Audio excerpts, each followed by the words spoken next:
Well, it has been 6 years since the first disaster we had back in 2017. So after 6 years, we're opening the check-in hall.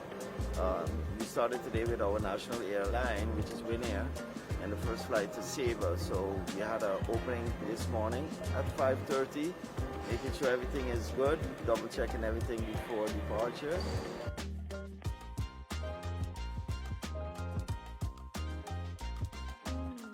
Well, I'm very impressed. I am happy. For a long time, we've been waiting here in St. Martin, looking forward for this moment. And I think we have a great product to offer to our visitors. And I do hope that this may be able to motivate us to grow even stronger than we are.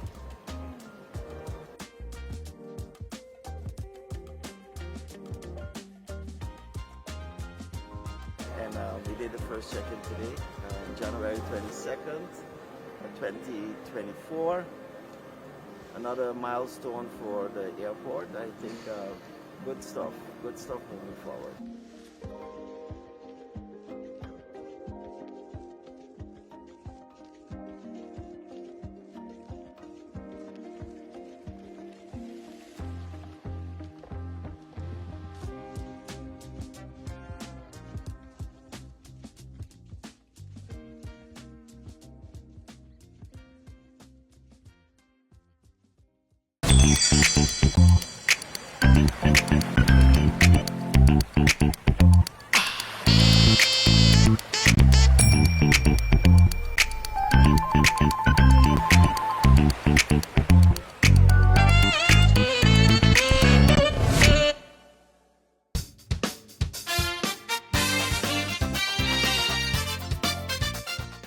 Welcome to the Late Night Show. Hope everything is okay. Hope everything is all right. I'm your humble host, Andrew.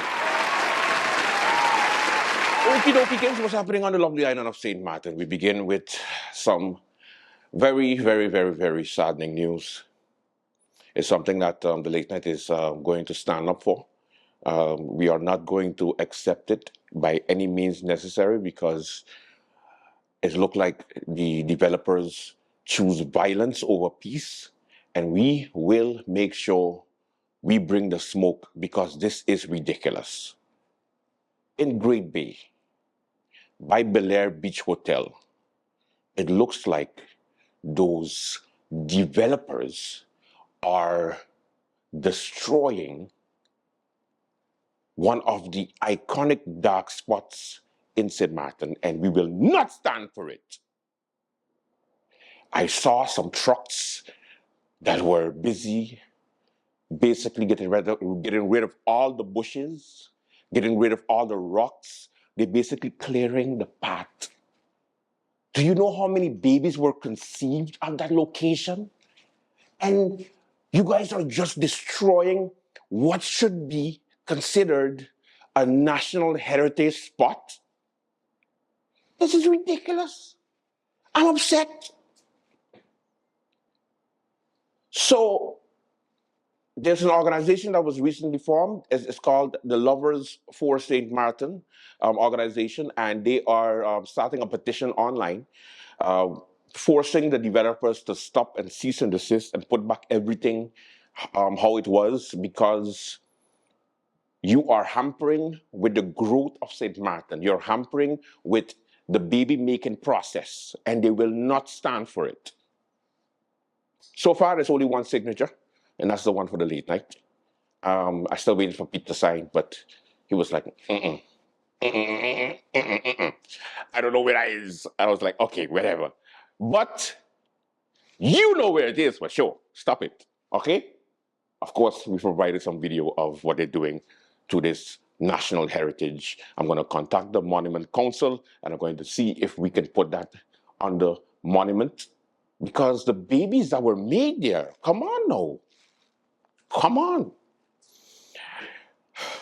It's just a joke, people. No organization really exists like that. But I thought it was funny when I passed and I saw it. I was like, haha, that should be a good joke. All right. To serious business. The government of St. Martin, the formateur, the 2x4, continues with their process of forming the next government. Dr. Luke Mercelina has somewhat finalized the candidate ministers and has put forward some names for screening. So, Pete, fill up my screen. Dr. Luke Mercelina for Prime Minister. Then we have Christophe Emmanuel for Minister of Education, Culture, Youth and Sport. Then we have Lyndon Lewis for Minister of Justice. Veronica Janssen Webster for Minister of VSR. Krisha Heliger Martin for the Minister of Tiat. Rayon Peterson for the Ministry of Romy. Then we have Patrice Grums for the Minister of Plenipotentiary and Deputy Minister of Plenipotentiary. I rushed with just so that I don't have to say it perfectly. Dr. Anders Gracita Arenel. No minister yet for finance, no minister candidate for finance.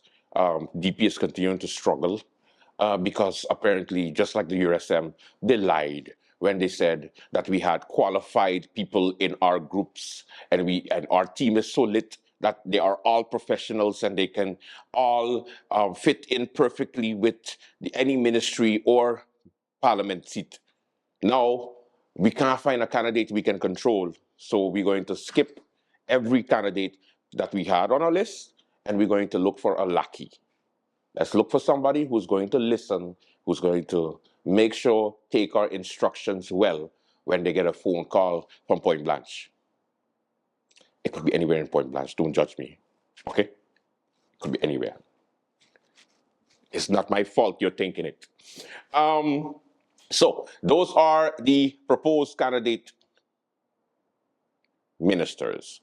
Now, what it means is the screening takes place. The screening takes 3 to 6 weeks. Normally, it's supposed to go a little bit faster, but you never know with the BDSM, the Secret Service for St. Martin. It could go quick, it could go long, it could go, okay, these ministers, we like these ministers, we don't like, so negative advice, negative advice, negative advice. You can clearly see by the list of people which ones are going to pass screening and which one going to have hell. Either way, this is the process. This is where we are. Questions are continuing to ring into the late night as to when this government will be taking place. The Luke Mercelina 1 cabinet is going to take place when it's going to take place. As soon as he becomes the prime minister, that is when it begins. He has to go through screening people. As soon as he finishes screening, then he gets sworn in as member of the Council of Ministers and the head of government as the prime minister. And then Reginald will be coming into parliament to take his seat. That's for sure the process that we are at now. The USM did have a meeting with the candidates on Monday, informing them to shut the hell up, suck it up. They're going to do what they want. They lied during the entire campaign. They are going to just pick who they want to pick, like it or not, or go fly a kite if you don't like it. And I think Dr. Luke Mercelina made sure to tell everyone in the USM meeting, to all its candidates, what do you think this is? A game? I will do what I want, when I want, however I want, because the people have entrusted me with the ability to make sure that I, Luke Mercelina, run this government for St. Martin. For St. Martin. I do what I want. Do not tell me anything. And if you don't like it, Rolex, go your arse. And somebody was like, it's ass. Arse. No, it's ass. Arse. Anyway, Dr. Luke Mercelina is here for the smoke. He don't care. Of course, requests for interviews with Dr. Luke Mercelina continues to fall on deaf ears because he simply does not give a damn. That's how it is. We didn't have him on late night during the campaign season. I think we only had him for one of the round tables, the debate that we had, because that was a serious part of the late night. But he ain't coming on, haha, comedy show late night because he can handle late night. Because the first question I'm gonna ask, why you lied, nigga? Why you lied? You'll be like, I don't think it is appropriate how you address me. Bitch, I am the prime minister. So, He's going to stay out. In the meantime, we continue the development of St. Martin, and we have to go into the tourist aspect of St. Martin. Now, let me tell you something. I saw online yesterday that the topic of the day, because St. Martin is episodic, we pick a topic that we are outraged about every single day. And yesterday, the topic was tourists coming to St. Martin. Phillipsburg versus the rest of the island. In the 50 years, let's say 50 years, that St. Martin has ever existed, that St. Martin exists.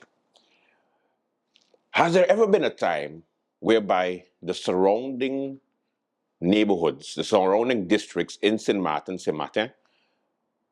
have been jealous of Phillipsburg? And I'll wait. Because for some reason, when things are good in Phillipsburg, you don't hear nothing from them. You hear nothing because things are sweet. Everybody's shopping.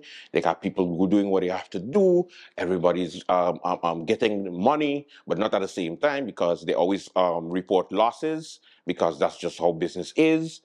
But then at the same time, because the rest of the district planned for the ass and started to make their own attractions, started to contact the cruise ships directly and say, hey, let's make a deal. Hey, let's make a deal.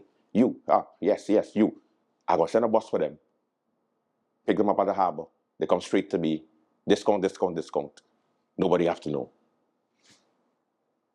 That's basically been the practice over the past years. Before, they didn't do it because the cruise executives were put in their place by whoever was Minister of Theatre at the time. So I'm not going to give anybody a plus for threatening the execs and saying, we will sue the shit out of you if you continue to boycott us by just making specific deals with individuals. No, we are the government. We have an agreement. You bring the cruise ships here. We make money off of them. Don't go making money with a third party. What the hell is this? Business?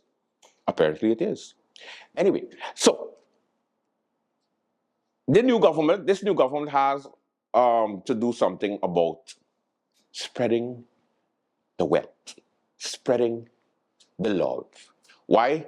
Because, and I said this months ago to the Minister of Everything, Omar Otley, when he was in charge of Tiat, Phillipsburg is dying.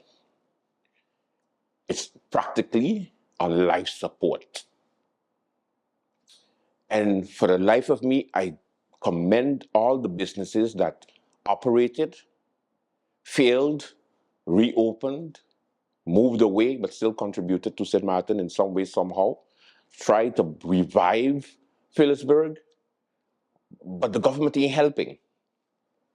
They're giving us the tools that we need in order to revive Phillipsburg. You have some persons who have a plan, the board of Phillipsburg, they have plans, but they're not getting the support they need. So therefore, what do you think is going to happen? You think that tourists continue to come to a place for the past 40 years, and the first thing that on their mind is to go back into Phillipsburg to buy cheap rum, to buy jewelry, and some guava berry? You think that's all the tourists want to do every time they come? Because we have repeat visitors. Somebody called my name, but I coughing hard. Okay, so my point is, Phillipsburg needs to step up, but they need tools in order to step up. So I'm not only going to put it on the owners. So government needs to provide incentives. They need to provide assistance, meaning money, and inject into the life of Phillipsburg. And there is no reason why locals cannot support Phillipsburg in the evening hours also. Put the tourists on the side for a minute. Why not? Simpson Bay does it, Maho does it, Marigot, French Quarter, all over the place does it. Why can't happen in Phillipsburg, our capital? might as well we call Simpson Bay our capital of St. Martin. I know, I turn a lot of heads now, right? It practically is. The capital, Simpson Bay. When Phillipsburg going to be the capital again? I don't know. On the flip side, Simpson Bay, Marigo, Friendside, Dutchside, over the hill. Let me tell all you something. All your sucker shits need to calm down also, because last time I checked, 7,000 people paid taxes when they came by the port. So, guess who wins? St. Martin. Remember that place where you're making money? Yeah, St. Martin. So let's not forget that the harbor made sure that they get return on their investments based on the agreements. The government coffers are taken care of. And be wary of the business people in Phillipsburg that did not speak up about the lack of business during the Icon of the Sea that came on Tuesday. Because at the end of the day, some people in Phillipsburg did make money. You don't see them bitching. We will never have a time where you're going to see someone on Facebook or someone on social media saying, government, Port of St. Martin, Minister of Tiat, great job for making sure that we make some serious money today. Why? Because St. Martin people don't like that. The first thing they're going to do is go like, oh, so you got money now. You remember you owe me? Oh, so that means you can clear your bill. Let me check to see if you owe taxes. We ain't going to say, hurrah! Yes, we all making it. No, we got to stay poor while everybody else gets rich and buses off. They leave the island. You don't see them anymore because they use us already. They use us. But in the meantime, we still fighting each other here. That's the literal concept of crab in a bucket mentality. It's literally that. And who the crabs is? The black people. We, St. Martin, that's what we do. Fight each other. Everybody else, we help. The other, St. Martin, listen, all you don't understand. You think the Chinese man does go to the bank for a loan? You think the Indian man does go to the bank for a loan? I remember back in the day in St. Martin's, Jesus Christ, I really integrated into this place. Anyway, I remember back in the day where, forget the Panahan, when we used to go into one of the business people who are very, well off. You can't say wealthy. You can't say rich. Because St. Martin people never rich in public. But anyway, they go and, you go to them and you ask them for a loan, you provide a business plan. They say, okay, no problem. Here, this is it. Because we help each other. Boom. That's how St. Martin was built. You think, man, don't let me get into a whole history session, but just be mindful that whole building and growing a village was a real thing. It's not anymore, but it was a real thing. It's the reason why St. Martin is not a real place, because we continue to complain about things that we cause, and then we blame the government because it's easy to do that. The government, they all thieving. The moment you start to depend on government for your well-being is the moment you need to stop doing business, partner. Let me say that again, maybe you didn't hear me. The moment you start to depend on the government for you to be well off is the moment that business is not for you. Because real business people do not care who is in office. You think we're going to stop working because we have idiots in office? Oh, Pete, please run the reel of the past 200 governments. Okay. I had to do that rant because I was so pissed off with the ungratefulness of people yesterday on Facebook. Look, it's 1 o'clock and nobody's here. Bitch, when so much people were coming to your establishment, you ever post on Facebook, great day. We made money. But no, you really think Facebook means what's on your mind is a real thing? Some things you gotta keep to yourself. Get me pissed off. And I know most of the business people just watch me in Phillipsburg too. So that's why I'm talking to you. Stop it, stop it, stop it. When things good, you don't bitch. When it's bad, hold on, it's gonna get better. If it does not get better, change business model. Business 101. Did you forget? Or you just thinking that Theo's gonna come out of prison and he's going to save the whole island when it comes to tourists? Contrary to popular belief, the way we are set up in St. Martin as far as our location, we will be having influx of tourists during different periods of time, all the time. That's why we have a high season and a low season, and some of them going to be good and some of them going to be bad. But you need to also change with the times. You can't have the same business model you had 20 years ago and expect it to be the same damn thing 20 years later. If you do not change what you think is going to happen, you have to adapt. Okay.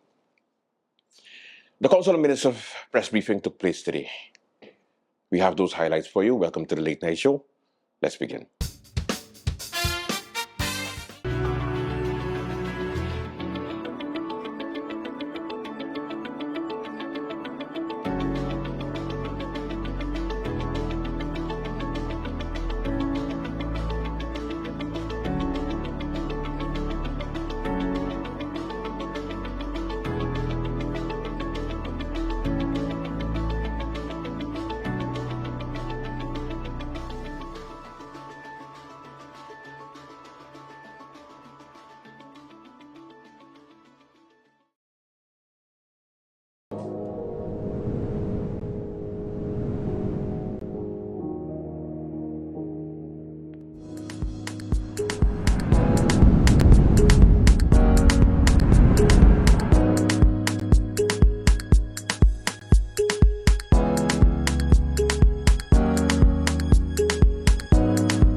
How are you? Hi, darling. I'm fine. Just calling to say hi. Oh, okay. We got over here. Girl, I hear watching this movie and it.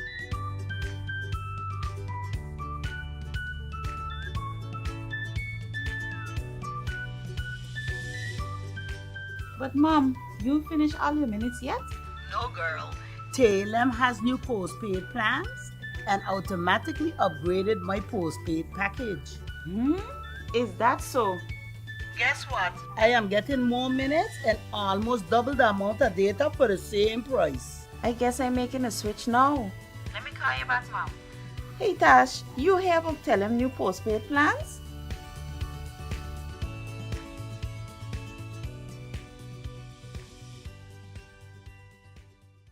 Thank you, Ms. Roach. Good morning to you. Good morning to the member of the press here present. Good morning to all the people of St. Martin joining via whichever medium. Today is Valentine's Day, so let me start with that. Happy Valentine's Day to each and every one celebrating. Love is at the center of everything for me, and we don't need to wait on a special day to do so. But of course, special days are there to just do it extra. So continue to show love, because at the end of the day, we're all human beings in need of love. Show love, and I know many people even use this time to show love to their pets. So humankind, animal kind, just being kind to others, I think, is a sign of love. So wishing everyone a blessed and happy day. I must say congratulations also to St. Martin, having increased the port of call with the largest ship yesterday. Being on the Icon of the Seas was indeed an iconic moment for us, seeing what all the amenities are on board, and still having over 4,000 passengers leave the ship to come on the island, as well as having 2 other large ships in port. Hopefully, it also translates into economic development for St. Martin at all levels, and that the vendors are able to make use of the opportunity to turn their hand, as we say here in St. Martin. It's always an opportunity for me, a good opportunity to be here with you. I apologize for my lateness. As you know, I do have 2 functions now, and I had already made another commitment as well, which made me a bit late, but I always seek to be here in case there are questions. I don't have a whole lot of presentation today. In fact, I don't have a presentation today. I mainly came for the main reason if there are questions from the community. What I wanted to say, though, is that there seems to be a bit of a misunderstanding as to what a transition government is, and especially after the swearing in of members of parliament, which 4 council members within the Council of Ministers also were re-elected to parliament, that it ended up seeming to people like that was the end of our governing period. So I just wanted to ensure that I was here today to enlighten the general public that governance continues, that the executive branch continues to work, all 7 ministers, as well as the minister plenipotentiary, in representing the people of St. Martin in carrying out the ongoing works. We are restricted in not going into new policies or new legislations, as I mentioned last week. But however, anything that was already in the pipeline will be able to be finalized and is being finalized as we speak. So I want to thank the people of St. Martin for their congratulatory remarks, as I was also one of those members of parliament re-elected, as I was in 2020, and I am now serving in 2 capacities. I am here as the Prime Minister, but as needed, I am also serving within the halls of Parliament as a member of Parliament. And this week, we're going through an orientation process, so especially the new, but also we as experienced members of Parliament can be updated as to the roles, responsibilities, and the way Parliament actually works. So I do look forward to those sessions, as I haven't been in Parliament in quite a while. So it's a juggling process, and we will continue to do our best to ensure the continuity of government, especially as it pertains to preparing the transition document, which I promised and discussed a bit last week. So with that being said, Ralaika, I yield the floor to you for any questions. Thank you, Prime Minister Jacobs. If you've just joined us, you are watching the live Council of Ministers press briefing for today, Wednesday, February 14th, 2024. We now move on to the question and answer session, and I would like to invite Mr. Emma Lee of Island 92 Radio. You have the floor. Good morning. I know, Prime Minister, again, thank you for making the time to be here. I know you were all the way on the French side, and And I'm sure with Carnival and everything, I'm sure it was quite an ordeal to get here. I appreciate you making the effort. There was a statement made by the outgoing Member of Parliament, William Marlin, which refers to a robust treasury with almost 90 million guilders in it. So first of all, there's obviously a difference between cash flow and budgets, but perhaps you could clarify government's current financial situation in terms of its cash flow, and if there's 90 million guilders in the treasury, I know there's still quite a lot of vendors out there that haven't been paid. So I think it creates a bit of confusion of, if there's that much money there, why haven't we been paid? Yes, so definitely I think that 90 million would, create some discussions. As you know, having sat at this on this side as well, there are the ongoing costs. Not all the bills, of course, of 2023 have been paid, and still there are expenditures to be made, to be carried out. It's an advisory process. Some things go back for further elucidation, especially if a tender hasn't been done or if it is not clear what the process that was followed was. We want to ensure that we are doing our due diligence within the process, and so certain things still have to be finalized. Also, I think I mentioned before that there were several vendors who did not have contracts. So the Ministry of General Affairs is busy finalizing a process by which these persons can be paid, because you would have needed a contract. But some of them have already executed the service. And you know as well, other ongoing things like the OZR costs and other things, we have made payments to SZV in December, I believe. We made another payment. But if there's a possibility that all of the liquidity that is there outside of CapEx, because that 90 million also includes the capital expenditures that are there for investment projects that will then impact, on a different level, not for operations day to day. So those CapEx cannot be used for operational matters, such as ongoing services and paying other invoices and bills. So most of those that I know about are in process at some stage or the other, which requires, of course, the cooperation of the Ministry of Finance. And sometimes the governor, depending on the cost. So just to drill down into it a little bit. So there is 90 million guilders in terms of liquidity in the accounts for St. Martin government. Is that correct? Yeah. Yes. Okay. And then you mentioned CapEx forms part of that. So that's the money that you have approved for investments in infrastructure type projects. Do you know roughly how much of the 90 million is CapEx? I think it's around 70. 70. Yes, 60 okay, to 70 so million. The bulk of the funds. The bulk of the funds are for capital expenditures. Okay. Expenditures. But we were able to book more revenue. I think we've said that before. More revenue than projected on the budget. So actually more liquidity came in than what we had expected to come in 2023. So recently at... I don't have the exact figures. Sure. Recently at the Simpson Bay Resort, there was a tourism symposium, and a number, actually, I think all of the marketing reps for the island were there, and many of them had reported that they're behind in payments. So those contracts, I assume, are contracts that are in place and that, given government's liquidity, should be settled soon. Is that what you would then expect? I believe any market reps, the process, if it requires a Council of Ministers decision or a national decree, then it would have to go through that process. And I believe each advice would then have its own reason why it didn't get finalized as yet. But I trust that the Tourist Bureau and the Ministry of Théâtre is working diligently on that. I knew one of them, we did have some questions, so it went back to get some elucidation also from the Ministry of Finance. Okay. Mr. Lee, off to your second question now? Yes. Yes? Okay, we move on to the second round. I received two press releases from the Department of Statistics. One of them, the most recent one, is about the Consumer Price Index. And what's helpful is it's footnoted. And then there's also a contact person in terms of if you require more information, right? In contrast, there was another press release. This is dated January 29th. I understand that you're not the Minister of TIAT and therefore not over stats. However, the Department of Communications does fall under the Ministry under the Prime Minister. And in here it talks about arrival figures, and there's a lot of questions that we have about the figures, and it doesn't specify what the source of the information is, and it also doesn't provide any contact information for follow-up questions.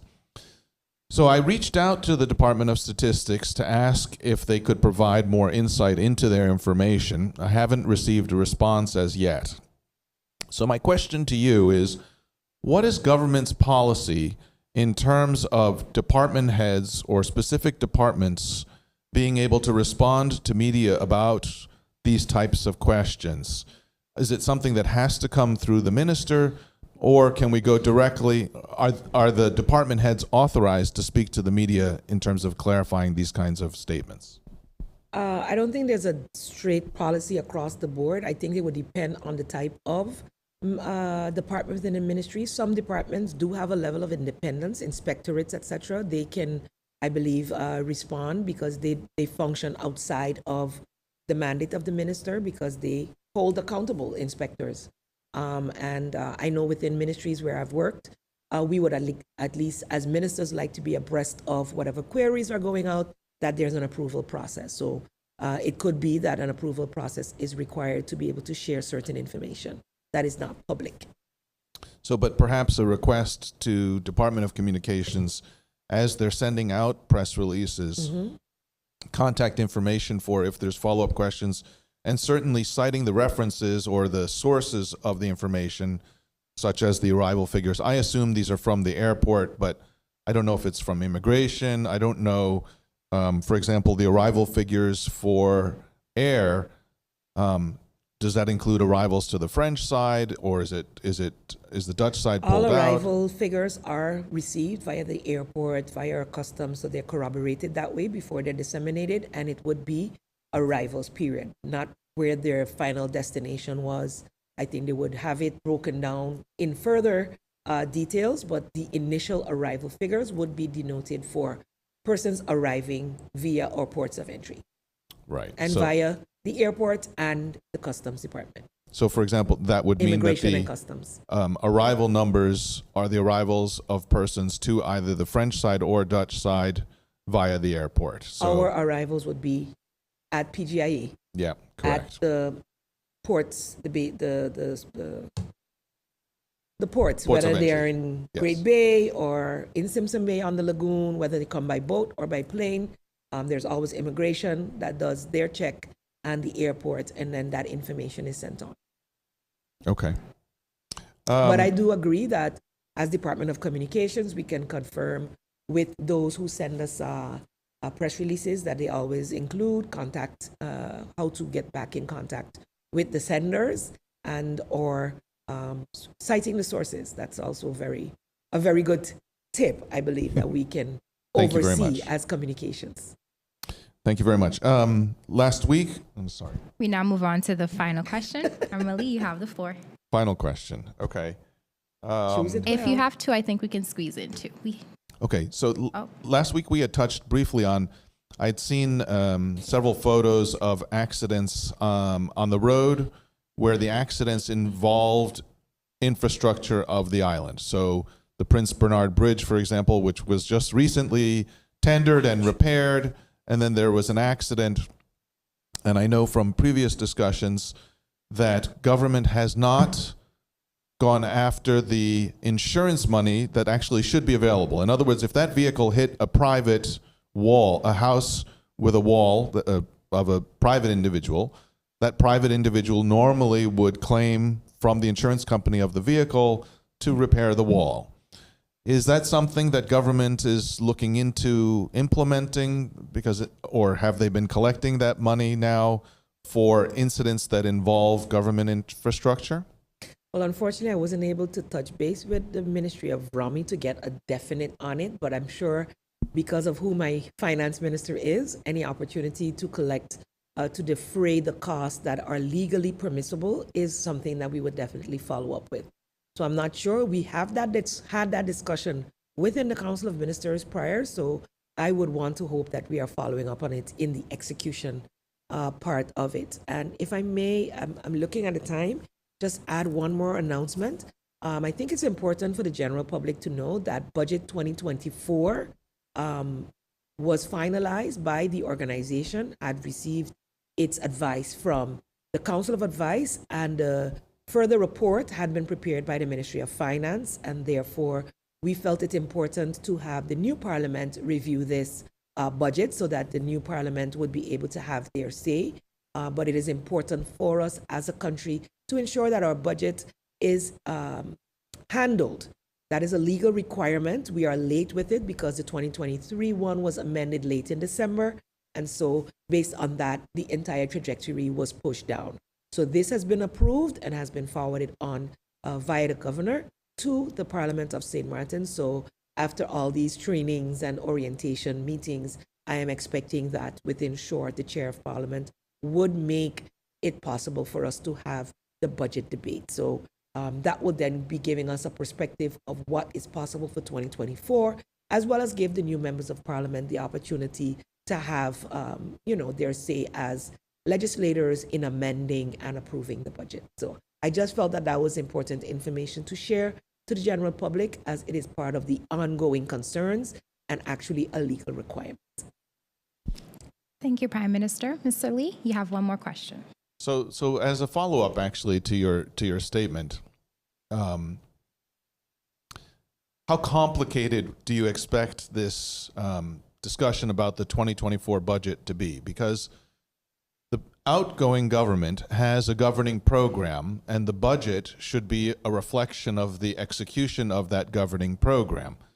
And now you have a new government that's going to come in that hasn't laid out its governing program yet, but yet they need a budget that's going to reflect the execution of that. So while it's important to have the budget approved, I can imagine that this parliamentary discussion is going to be a very interesting and very political discussion, because it really, the budget reflects what the plans in terms of execution are for the government. Given the fact that there isn't a new governing program yet, how do you expect this discussion to go forward in Parliament? I think on a policy and legislative perspective, I don't expect a lot of challenges, because if we looked at the informateurs report, there were not vast differences in policy and direction within any of the parties of St. Martin. So it basically said we should be on paper able to align in terms of what we want to see. And I did mention several times that we have a national vision for St. Martin, which is the overarching goal and vision of the country. So all of the objectives within this budget and the last few budgets, as well as I hope budgets to come, should reflect that 2030 vision and beyond. And I did not see anything within any of the governing programs of the various parties that would sway me in that regard. The ongoing projects, it's to ensure the continuity of, as you know, subsidies, the ongoing concerns, the increase in the salaries of our civil servants, as well as their vacation pay. It includes the increase for the police and the rest of the justice chain that had been budgeted for, as well as many other ongoing concerns. What I think the bigger challenge would be is in the policies or legislation to generate revenue. There you might decide you don't follow the vision of the Minister of Finance, this current Minister of Finance, to be able to use the methods he was seeking with the organization to generate funds. So that would be then, for me, the biggest part of the debate. There might be a wish to shift funds here or there. There is a right of amendment, and the members of Parliament are currently being enlightened as to what that entails.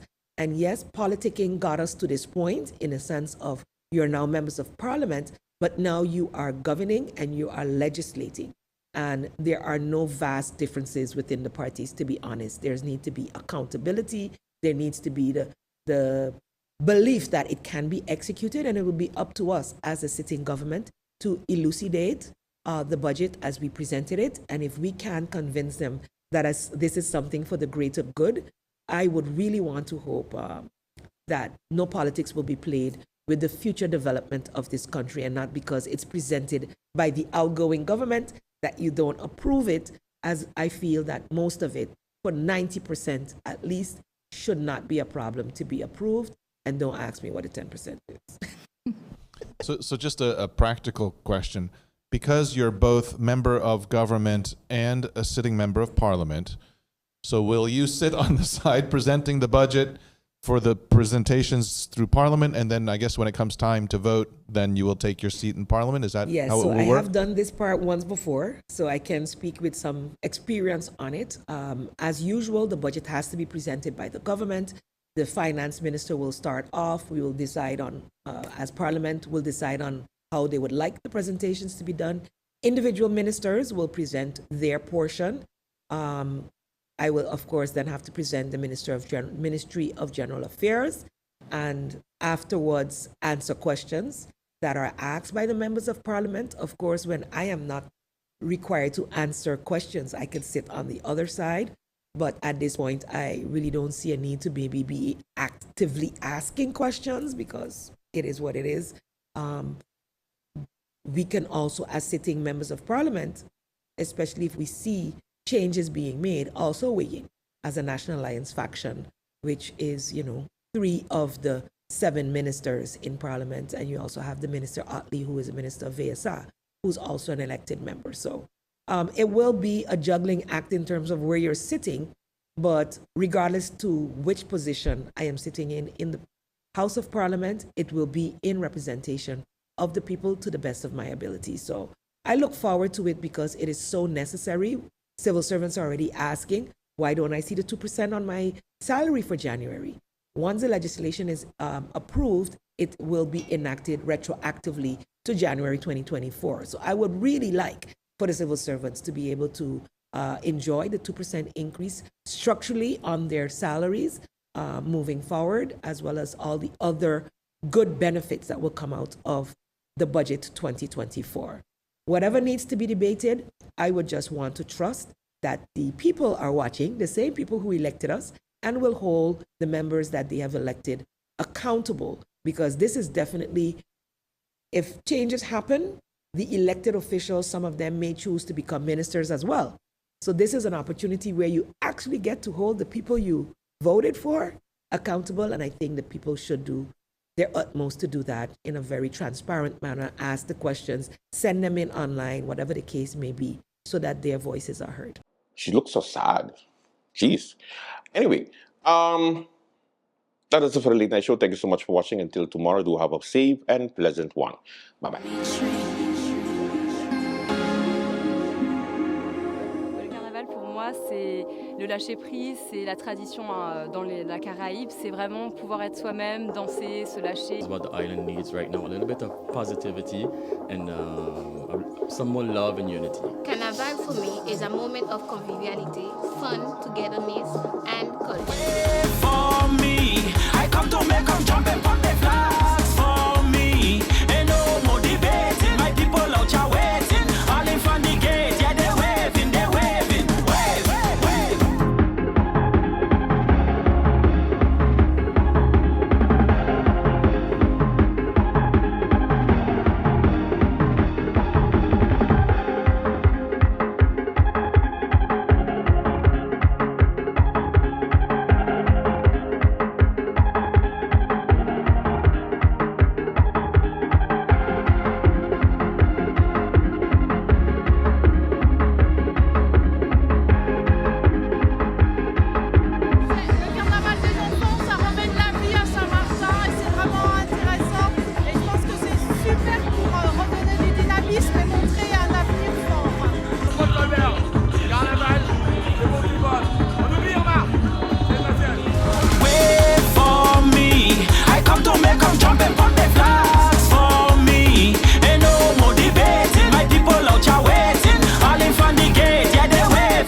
Let's make this clear now.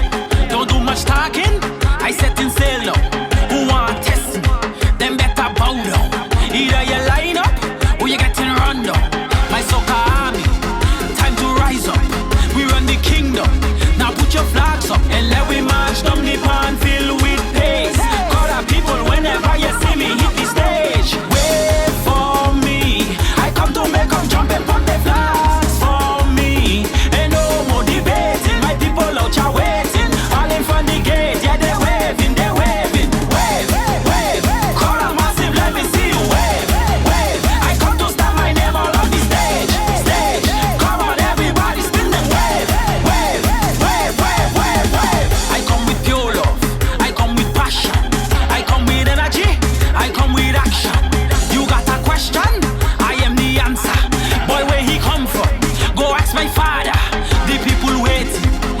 waiting long time.